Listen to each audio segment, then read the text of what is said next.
à tous et à toutes et bienvenue sur ma chaîne YouTube. Je sais que ça fait un petit bout. Je pense aussi que, enfin pas que je pense, je sais aussi que vous pouvez comprendre qu'est-ce qui fait que je ne sois pas très régulière. Mais bon, je vous ai demandé sur ma page Instagram de me demander qu'est-ce que vous vouliez voir dans une prochaine vidéo. Et ce sujet-ci était le premier en fait qui m'a vraiment parlé. On m'a demandé de parler de l'immigration et de ses difficultés. Alors je me suis dit que c'était vraiment la bonne façon de commencer avant de répondre à toutes les autres questions qui peuvent découler en fait déjà des difficultés de l'immigration. Donc comme vous le savez, ça fait un peu plus de 8 ans, ça fait 8 ans, ça fait même 8 ans, oui, ce mois-ci que je suis au Canada. Et les difficultés, j'en ai rencontré beaucoup. Je sais que je ne suis pas la seule immigrée à rencontrer ou à avoir rencontré ces difficultés-là. Alors, comment je vais les ranger? Je vais faire des petites sections. Je vais commencer par certains domaines. Donc, première difficulté, vraiment, je dirais l'intégration culturelle. L'intégration culturelle, pourquoi je dis intégration culturelle? Dans le sens que déjà, tu arrives au Canada, tu arrives au Québec, tu arrives à Montréal. Moi, la première difficulté, non pas que c'était la langue, mais c'était plus, comment je peux dire, l'accent et les expressions. En fait, le français, je trouvais que le français qui était parlé ici était différent du français que j'ai toujours parlé toute ma vie. Parce qu'il y a des mots, il y a des verbes, il y a des phrases que je n'ai jamais entendues ailleurs qu'au Canada, au Québec. Donc ça a été difficile au début parce que des fois, quand des personnes parlaient, les Canadiens parlaient ou faisaient des blagues ou disaient des choses, je comprenais pas forcément qu'est-ce que ça voulait dire. Et donc, du coup, on peut se dire que oh, tu es un peu snob, alors que pas du tout. Et puis, j'avais toujours le réflexe de dire que c'est pas comme ça qu'on parle, c'est pas ce qu'on dit. Je disais toujours aux gens en bon français, un peu comme une façon de dire que leur français n'est pas bon. Bon, c'est sûr, c'est pas le français auquel tu es habitué, mais de là à dire ouvertement aux gens que le français qu'ils parlent, ce n'est pas bon. Il y a plusieurs personnes que j'ai pu froisser comme ça. Et puis, il y a des... Moi-même, j'ai pu avoir des frustrations parce que des fois, je ne comprenais pas toujours qu'est-ce qu'il fallait dire. Maintenant, aujourd'hui, je ris un peu parce que quand mon mari parle, des fois, il utilise des verbes ou des phrases, des choses que j'ai jamais entendues. Et je m'amuse un peu à lui dire que, franchement, dans le français de France, c'est pas comme ça qu'on parle, c'est pas comme ça qu'on dit. Comme par exemple, les Canadiens, les Québécois vont avoir l'habitude de te dire est-ce que tu veux venir t'assire pour dire s'asseoir? Apparemment, c'est du vieux français. Moi, je pensais que c'est un verbe qu'ils ont inventé, mais apparemment, c'est du vieux français. C'est le français qu'on parlait avant. Donc, eux, tu vas pas souvent entendre beaucoup les Canadiens québécois te dire je vais m'asseoir ou viens t'asseoir ici. Ils vont te dire est-ce que tu veux t'assire? Viens t'assire. Et il y avait les tournures du phrase du genre, est-ce que tu, au lieu de dire à quelqu'un, est-ce que tu veux qu'on fasse, c'est plutôt les tu veux-tu. Ça, c'est comme ça qu'eux, ils font les phrases, tu veux-tu. Donc, c'est des choses dans l'intégration culturelle, tant au niveau du parler, tant au niveau même du manger. Donc, les choses comme la poutine, les choses comme le pâté chinois. Donc, c'est beaucoup de choses. C'est beaucoup de choses que quand tu arrives au Canada, bon, moi je parle vraiment pour le Québec, hein. Maintenant pour ceux qui arrivent dans d'autres régions, genre Ontario ou machin, je sais pas c'est quoi les us et les coutumes là-bas, mais c'est un trop plein. Après, deuxième difficulté à l'immigration, je dirais en fait la couleur. Dans le fait que quand je cherchais des logements, par exemple, des fois tu vas arriver, tu vas voir une annonce de logement et une fois que tu vas rencontrer la personne sans vouloir te dire ouvertement que ta couleur le dérange ou ton appartenance ethnique ou culturelle le dérange, il y a des appartements que j'ai perdus comme ça parce que tout simplement j'étais noire. Tout simplement parce que, bon, au téléphone, je sonnais comme une Française. Et puis, une fois qu'on m'a vu, ben, la Française est devenue noire. Non, ça passe pas. Bon, ça, on va pas trop revenir dessus parce que je veux pas, on est déjà dans un mood où Black Lives Matter et tout ça. Ma vidéo n'est en aucun cas pour faire l'apologie du racisme aussi, mais juste dire que ça peut être une des difficultés à l'immigration en fait. Et ce paramètre-là peut encore rentrer même dans le cadre du travail. Je sais qu'il y en a beaucoup qui ont perdu des opportunités de pouvoir avoir des emplois parce que leur couleur, parce que tu es arabe, parce que tu es jaune, parce que tu es noir, parce que. Ah, on va préférer donner un Canadien, un Québécois blanc, un Canadien blanc, parce que, bon, c'est ça, alors que peut-être qu'il n'est pas plus qualifié que toi. Donc, il y a des gens super qualifiés qui sont issus de l'immigration, qui, malheureusement, se voient souffler des postes ou des trucs et relayés à des postes un peu plus rébarbatifs parce que la couleur, ça, c'est une des difficultés de l'immigration, il faut qu'on se le dise.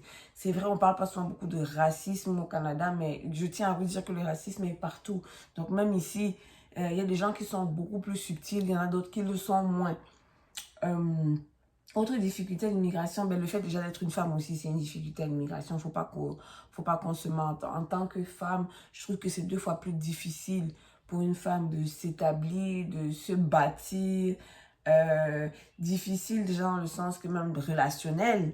Relationnel dans le sens, enfin on se comprend dans le relationnel, difficile dans le monde du travail, difficile dans la vie de tous les jours même.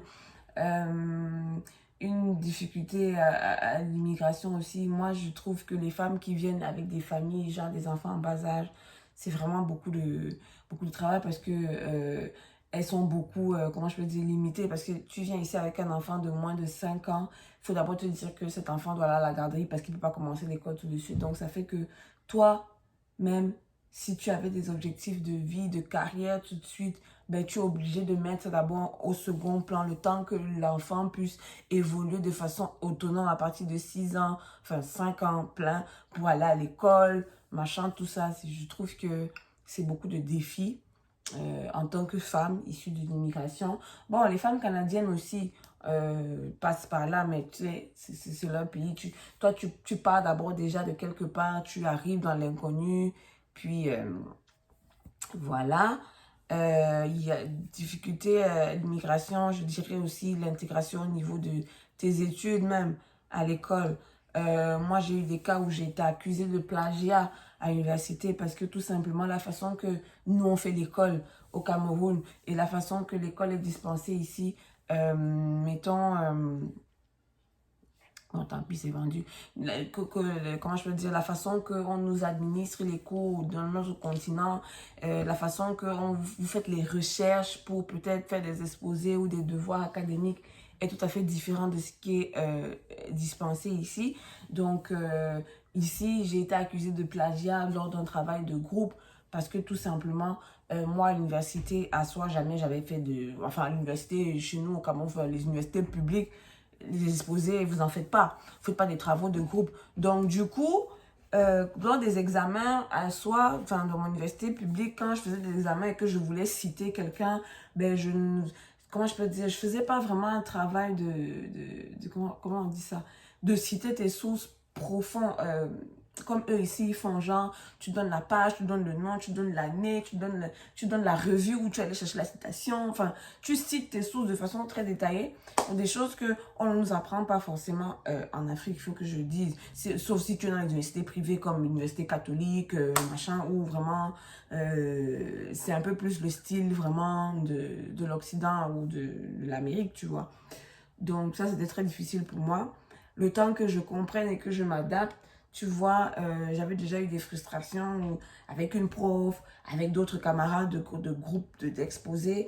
Et donc, du coup, à l'université, ici, j'étais toujours très nerveuse, très agressive avec les gens parce que je me disais, le premier truc quand tu travailles avec les Québécois, c'est qu'ils t'accusent toujours de plagiat. Donc, du coup, moi, les travaux de groupe, je voulais plus les faire avec des Blancs. C'est comme chaque fois qu'il fallait faire des groupes d'exposés, je préférais toujours chercher mes frères noirs ou même africain. Genre, quand tu me dis que tu es ivoirien, sénégalais, oui, là, je m'identifiais à toi. Donc, du coup, à l'université, je ne me suis pas beaucoup mélangée. Honnêtement, je ne me suis pas beaucoup mélangée et c'est mauvais que je vous le dise. Donc, le mieux ici, c'est de se mélanger, de se mixer parce que ce sont des choses qui t'aident. Après, si tu cherches des stages pour plus tard, même l'évolution dans le monde du travail, c'est mieux de souvent se mix-up que de rester entre nous. Donc, ça, c'est quelque chose que j'ai compris plus tard. Donc, si je peux vous éviter de faire cette erreur-là, de seulement vous mélanger aux gens qui ressemblent à votre continent, au trafic, c'est pas bon. Parce que généralement, tu vas recroiser ces gens-là dans le monde du travail. Et le monde du travail, on ne vous demande pas. De la même façon que ça se passe en Afrique, que les gens te disent que, oh, on a placé tel ou tel, c'est parce qu'il y a la relation. C'est la même chose ici.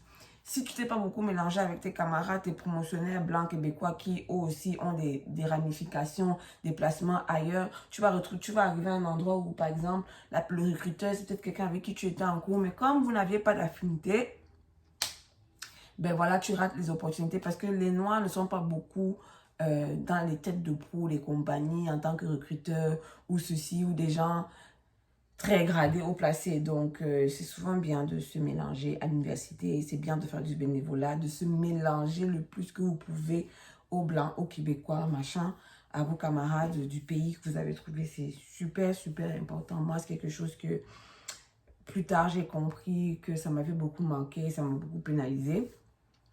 Difficulté à l'immigration aussi, c'est le fait d'arriver dans les grandes villes.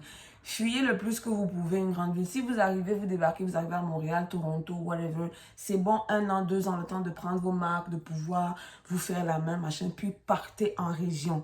Moi, je vous dis, partez en région. En région, il y a tellement beaucoup plus d'opportunités. Si j'avais su, il y a 6 ans, j'aurais quitté Montréal il y a 6 ans, tu sais, je serais allée m'installer dans une petite ville comme je suis maintenant parce qu'au niveau du travail, il y a beaucoup plus d'opportunités, il y a moins de concurrence, vous êtes moins de noirs. Je ne dis pas de façon à dire que le fait que ce soit toujours les noirs que c'est mauvais, mais il y a moins de, comment je peux dire, il y a moins de population, du coup, tu as plus le pouvoir de choisir où tu veux travailler, dans quelle compagnie tu vas aller. Alors que dans les villes où l'agglomération est plus dense comme Montréal, ben, ce sont les compagnies qui font le nyanga en fait, qui peuvent choisir, oh je vais prendre tel, oh je ne le prends pas lui, oh ici c'est tout le contraire, c'est toi qui choisis, oh cette compagnie, finalement j'ai passé l'entrevue là mais ça ne me tente pas, je préfère aller accepter l'offre de tel XY. Donc vraiment, partez en région le plus que vous pouvez. Le fait d'être dans les grandes concentrations, ça c'est un frein à l'immigration, c'est beaucoup, il y a beaucoup d'appelés, très peu de lus.